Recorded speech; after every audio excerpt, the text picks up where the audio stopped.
हरे कृष्ण हरे कृष्ण। सप्रेम प्रणाम समस्त को प्रिय सज्जन आजिकार ये भागवत कार्यक्रम रे आपण मान को स्वागत करुअछि। श्रीमद् भागवत महात्म्य रे अछि श्रीमद् भागवत पुण्यम आयु आरोग्य पुष्टिदम पठनात् श्रवणाद् वापि सर्वपाप प्रमुच्यते। यही शास्त्र श्रवण कले पठन कले किंबा कहिले सर्वपाप प्रमुच्यते। एणु पाप गात्र रे रही पारिबो ना। एणु प्रिय सज्जन यही प्रसंग रे आज आमे गोटे कथा आलोचना करिबा जे उद्धव को भगवान एकादश स्कंद रे कहउछंती जे हे उद्धव आ तमे ए स्थान छाड़ी अन्य स्थान को जाओ। उद्धव कहउछंती प्रभु मु आपनकर सेवा रे कोन त्रुटि विच्युति करिछि मते आपनक पाखरु दूरे देबा को चाहुछंती।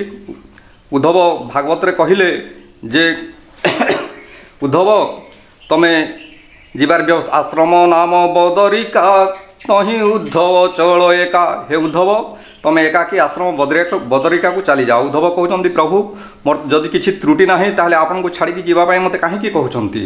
एणु भगवान कहउछंती उद्धव कथा सेया नुह जे आज हूँ शपथ दिवस जले द्वार काजीव नाशक। आज ठारू सप्तम दिन भितर ए द्वारका जलान्न भव जल रे बुड़ीजीव। एणु तमे स्थान छाड़ी जावाक कहूँ। उद्धव कहते प्रभु आपणकर कथा मु बुझी पारली नाही।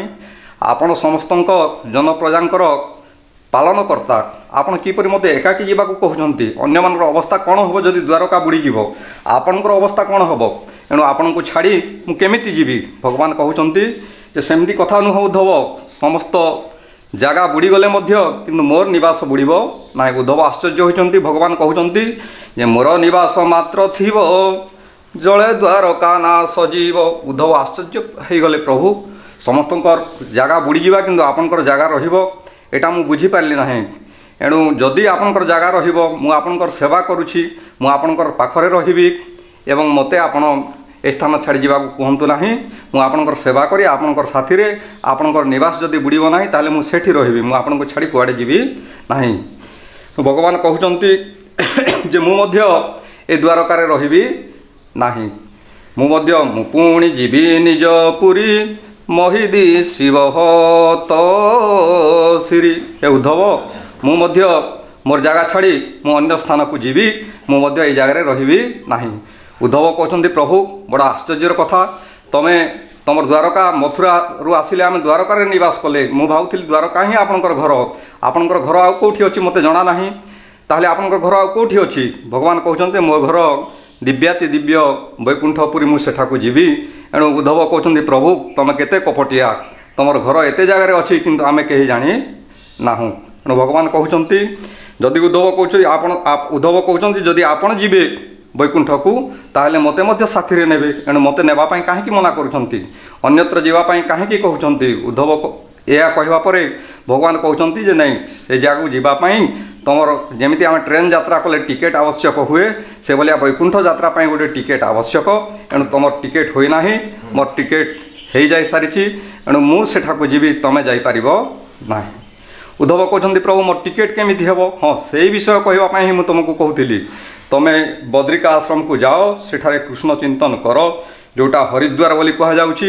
हरिंकर द्वार रे हरि को जदि डाकिबो ताहले हरिंकर घर को जीवाकू असुविधा हेबो ना। एणु प्रिय सज्जन ए हरिद्वार रूपरे भगवान जेतेबेले तांकर शरीर त्याग करी जाइछंती द्वारकारे एई शब्द रूपरे भागवत रे आसी अवस्थान करिछंती।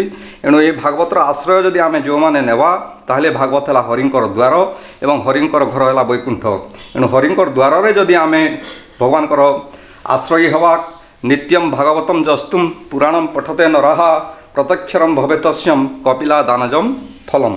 एणु यही शास्त्र को आमे जदि प्रतिदिन उच्चारण करिबा संविधान रे उच्चारण कले गोटे अक्षर रे कपिला धेनु दानर फल प्राप्ति हुए जहाँ भागवत महात्म्य रे कहउछंती।